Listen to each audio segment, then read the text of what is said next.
The Love and Hate of Mossberg, a deep dive into a divisive firearms manufacturer. Few gun manufacturers divide opinion quite like Mossberg. For every diehard fan who swears by their shotguns and rifles, there's a critic who wouldn't touch one with a 10-foot pole. Some say Mossberg represents rugged, no-nonsense reliability, firearms made for hunters, home defenders, and law enforcement officers who need a weapon that just works. Others argue that their budget-friendly approach leads to cut corners, lackluster fit and finish, and a product lineup riddled with hit-or-miss quality control. So what's the real story? Is Mossberg an underrated American success, or is it simply the brand you settle for when you can't afford a better option? Today, we're diving deep into Mossberg's history, its legendary firearms, its biggest failures, and why this company continues to be both loved and hated in the firearms world. Welcome to Bolt vs. Lever. If you love honest firearm discussions, history, and a little controversy, you're in the right place. Don't forget to hit that like button and subscribe. We're just getting started. Let's kick things off by looking at how Mossberg went from a small family business to one of the most recognized names in American firearms. The Origins of Mossberg. Mossberg's story begins in 1919 when Oscar Fredrik Mossberg, a Swedish immigrant, decided to start his own firearms company in New Haven, Connecticut. He wasn't new to the industry. Before founding his own company, he worked for other gun manufacturers, including Iver Johnson. But with a deep understanding of firearm mechanics and a vision for practical, affordable weapons, Mossberg set out to create guns that were reliable and accessible to the average shooter. The company's first firearm wasn't a shotgun or a rifle. It was the Mossberg Brownie, a 4-barreled .22 caliber pocket pistol. Designed primarily for trappers and outdoorsmen, the Brownie had a simple break-action design and could fire 4 shots before needing to be reloaded. While it wasn't a massive commercial success, it helped put Mossberg on the map as a company that valued affordability and rugged functionality. During the 1930s and 40s, Mossberg expanded into bolt-action rifles and small-caliber target guns. They focused on producing reliable and cost-effective firearms for sportsmen and small game hunters, making their mark in the industry as a brand that delivered solid performance at an entry-level price. However, Mossberg's real breakthrough wouldn't come until decades later, when they introduced what would become their flagship firearm, the Mossberg 500 shotgun in 1961. With its ambidextrous safety, modular design, and near indestructible build, the Mossberg 500 cemented the company's reputation as a go-to brand for shotguns. But we'll get to that later. Mossberg's early years were defined by innovation in the budget-friendly firearm space. They weren't trying to compete with high-end names like Browning or Winchester. They were carving out their own market, offering no frills, working-class guns that simply got the job done. This strategy worked well for them, but it also planted the seeds of controversy that would follow the company for decades. Some shooters came to appreciate Mossberg's practical, cost-effective approach, while others dismissed the brand as a cheap alternative to more premium firearms. So, how did Mossberg manage to gain such a massive following despite the skepticism? Let's take a closer look at why some shooters loved the brand and why others avoid it at all costs. Why people love Mossberg. Mossberg had built an almost cult-like following among certain gun owners. Their shotguns in particular are often praised for their reliability, affordability, and no-nonsense designs. But the admiration for Mossberg doesn't stop there. There are several key reasons why people continue to swear by the brand. Affordability and accessibility. One of Mossberg's biggest selling points is its price. Unlike brands like Beretta or Benelli, which cater to high-end buyers, Mossberg has always been about delivering reliable firearms at a price that an average shooter can afford. The Mossberg Maverick 88, for example, is one of the cheapest pump-action shotguns on the market, often selling for under $250. While it lacks some of the refinements of more expensive models, such as an ambidextrous safety or metal trigger guard, it still delivers solid performance for budget-conscious buyers. This no-frills approach has made Mossberg a favorite among first-time gun owners, blue-collar workers, and those who want a reliable firearm without breaking the bank. reliability, and simplicity. Despite their affordability, Mossberg firearms, particularly their shotguns, have a reputation for being tough as nails. The Mossberg 500, for example, is known for its ability to function under extreme conditions. Its aluminum receiver, twin action bars, and dual extractors make it one of the most reliable pump-action shotguns ever made. Innovation and unique firearms. Mossberg has also made waves in the bolt-action rifle market with their MVP series, which is unique in that it can accept standard AR-15 and AR-10 magazines. Why people hate Mossberg. The budget reputation. Affordable or cheap? One of the most common criticisms of Mossberg is that their firearms feel cheap compared to higher-end competitors. While their affordability is a selling point, some shooters argue that the cost-cutting measures lead to noticeable compromises in build quality. Mossberg's misfires.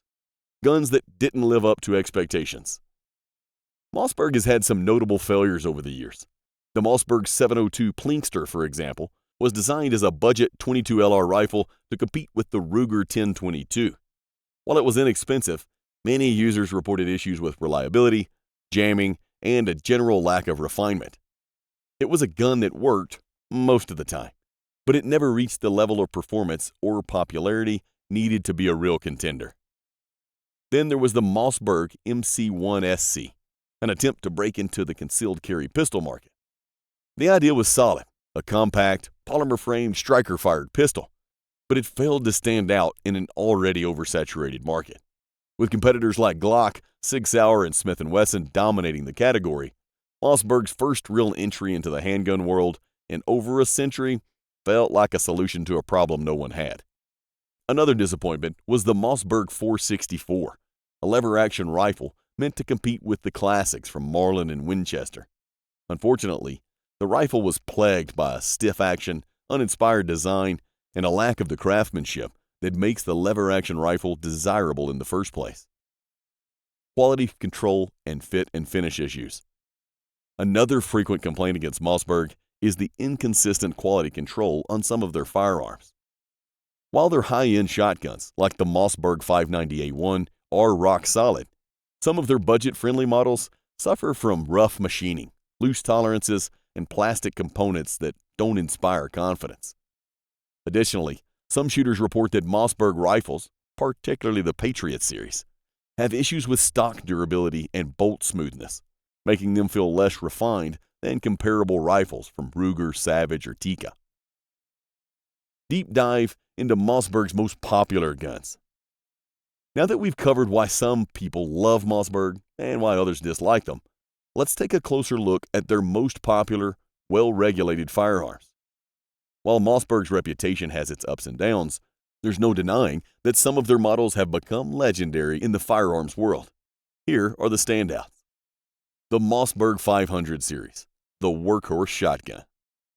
No discussion about Mossberg is complete without the Mossberg 500, the shotgun that put the company on the map. Introduced in 1961, the Mossberg 500 was designed to be an affordable, modular, and incredibly reliable pump-action shotgun. Over the years, it has been used for everything from hunting and home defense to military and law enforcement applications. One of the biggest selling points of the Mossberg 500 is its modular design. It allows users to swap out barrels, stocks, and even magazine tubes with ease, making it one of the most customizable shotguns on the market. The gun is available in multiple configurations, including field models for hunting, tactical versions for home defense, and even compact models for tight spaces. Another major advantage of the Mossberg 500 is its ambidextrous safety, which sits on top of the receiver rather than on the trigger guard like most competitors. This makes a great option for left-handed shooters. However, some critics argue that the Mossberg 500's aluminum receiver, while lightweight, is not as durable as the steel receivers found on competitors like the Remington 870. But for most shooters, the Mossberg 500's reliability and affordability far outweigh this concern. The Mossberg 590A1, the toughest shotgun in their lineup. If the Mossberg 500 is the workhorse, the Mossberg 590A1 is the battle tank. This shotgun was designed to meet the rigorous demands of the U.S. military and has been tested to extreme durability standards. It features a heavy-walled barrel, metal trigger guard, and an extended magazine tube, allowing it to hold up to 9 rounds. Unlike the standard Mossberg 500, the 590A1 is built to take serious abuse. It passed the U.S. Army's mil-spec 3443E endurance test, which required shotguns to fire 3,000 rounds of 12-gauge buckshot without major failures.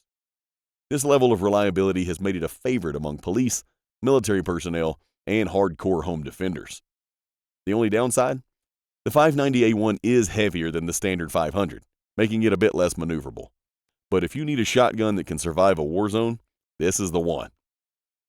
The Mossberg Shockwave, a game changer or a gimmick?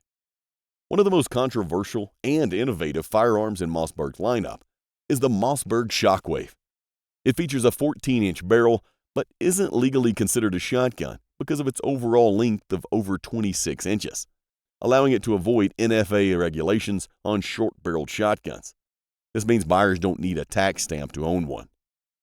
The Shockwave is marketed as a compact, powerful defensive weapon, but it's not without its drawbacks. The Raptor's bird head grip helps mitigate recoil, but many shooters find the lack of a shoulder stock makes it harder to control than a standard shotgun. Some see it as a gimmick, while others view it as the ultimate close-quarters weapon. Mossberg's lineup contains several other noteworthy firearms, including the Mossberg MVP and their Patriot series of bolt-action rifles. In the next section, we'll dive into the Mossberg firearms that didn't fare as well, the ones that missed the mark and left shooters disappointed. The worst Mossberg firearms, the guns that missed the mark. While Mossberg has produced some of the most respected shotguns and rifles on the market, they've also had their fair share of flops. Whether it was poor design choices, underwhelming performance, or failing to compete with more established alternatives, these firearms left shooters disappointed. Let's take a look at some of the worst firearms Mossberg has ever produced. Mossberg 702 Plinkster, a .22 LR that couldn't compete. On paper, the Mossberg 702 Plinkster seemed like a great idea. An inexpensive, semi-automatic .22 LR rifle designed to compete with the legendary Ruger 1022. The reality? It never lived up to expectations. The Plinkster was plagued with reliability issues, particularly failures to feed and eject. Shooters reported inconsistent accuracy, cheap-filling materials, and magazines that didn't seat properly. While it could function as a basic plinking rifle, it never gained the following that the 1022 or even Marlin's Model 60 had. Many shooters who tried it ended up upgrading to a better rifle, leaving the Plinkster as a forgotten misfire in Mossberg's lineup. Mossberg MC1sc, a pistol no one asked for. Mossberg is famous for shotguns and rifles, so when they decided to re-enter the handgun market in 2019 with the Mossberg MC1sc, people were skeptical. While it wasn't a terrible pistol, it was overshadowed by more established brands like Glock, Sig Sauer, and Smith & Wesson. With a 3.4-inch barrel, 6-round magazine, and a polymer frame, it followed the same general formula as many other subcompact carry pistols. It had some interesting features like a transparent polymer magazine and a takedown system that didn't require pulling the trigger. But ultimately, it didn't offer anything groundbreaking to stand out in a crowded concealed carry market. It wasn't long before Mossberg discontinued the MC1sc, proving that just because a company excels in shotguns doesn't mean they can easily break into the pistol world. Mossberg 464, the lever action that lacked soul. Lever action rifles have a special place in American firearms history, dominated by brands like Winchester, Marlin, and Henry. So when Mossberg introduced the Mossberg 464, their attempt at a modern lever-action rifle, expectations were high. Unfortunately, it failed to capture the essence of what makes a lever gun special. Biggest complaints? Stiff action, uninspired styling, and an overall lack of refinement. Many shooters felt it lacked the smooth cycling and traditional aesthetic of a classic lever gun. The 464 did have a tactical variant with a synthetic stock and rails for optics, But most lever-action fans weren't looking for a tactical setup. They wanted a timeless, well-built rifle with buttery smooth cycling. Compared to Marlin's .336 or a Winchester Model 94, the .464 simply didn't hold up. Mossberg Maverick HS-12, a tactical over and under that didn't take off. The Mossberg Maverick HS-12 was an interesting concept, a tactical over and under shotgun with a short barrel, intended for home defense. It had a Picatinny rail for optics and a basic, rugged design. While it was functional, it never gained mainstream popularity. One reason for this was its niche appeal. Most home defenders looking for a shotgun prefer a pump action or a semi-auto with a higher capacity. The HS-12's two-shot limitation made it a hard sell when competitors offered more rounds with faster follow-up shots. While it remains an interesting firearm, it never caught on the way Mossberg had hoped. Mossberg Blaze, a polymer disaster. Mossberg took another swing at the budget-friendly .22 LR market with the Mossberg Blaze, and the results weren't much better than the Plinkster. The biggest issue? It felt cheap. Really cheap. With a nearly all-polymer construction, the Blaze had a toy-like feel that turned off many shooters. The lightweight design made it easy to carry, but it didn't inspire confidence in terms of durability. Like the Plinkster, it suffered from feeding and ejection issues, making it unreliable as a training rifle. While some shooters found it usable for casual plinking, most people looking for a semi-auto .22 LR went with more established options, like the Ruger 1022 or Marlin Model 60. Mossberg's misfires serve as a reminder that even successful gun manufacturers can have their share of duds. Some of these firearms were ambitious experiments, while others were simply outclassed by competitors. But despite these flops, Mossberg's reputation remains strong, thanks to their legendary shotguns and a few standout rifles. Next, we'll wrap up things by looking at the bigger picture, how Mossberg has endured as a company despite its flaws, and why it continues to thrive in the firearms industry. Final thoughts: the love-hate relationship with Mossberg. So where does that leave us? Mossberg is a company that sparks strong opinions, both good and bad. For every shooter who praises their shotguns for their affordability and reliability, there's another who dismisses them as cheap and lacking refinement. One thing is certain: Mossberg knows its market. Their firearms are built for practical use, not luxury. They cater to hunters, home defenders, law enforcement, and budget-conscious shooters who want a firearm that works without breaking the bank. Their shotguns, particularly the Mossberg 500 and 590A1, are among the most respected in the industry, and they continue to push innovation with models like the Shockwave and MVP series bolt-action rifles. But Mossberg isn't without its missteps. Their attempts at entering the semi-auto .22 LR and pistol markets were met with mixed reviews at best. Some of their budget-friendly models have suffered from quality control issues, and their lever-action rifle, the Mossberg .464, failed to make a meaningful impact in a market dominated by classics from Winchester and Marlin. Yet, despite these flaws, Mossberg remains one of the most successful firearm manufacturers in the world. They continue to adapt, refine their products, and find new ways to appeal to a broad range of shooters. Their reputation as a working-class brand has earned them loyalty that other manufacturers envy. What do you think? Now we turn the conversation over to you. Are you a Mossberg fan, or do you think they're overrated? Do you own a Mossberg firearm that has served you well, or do you have a bad experience with one? Let us know in the comments below.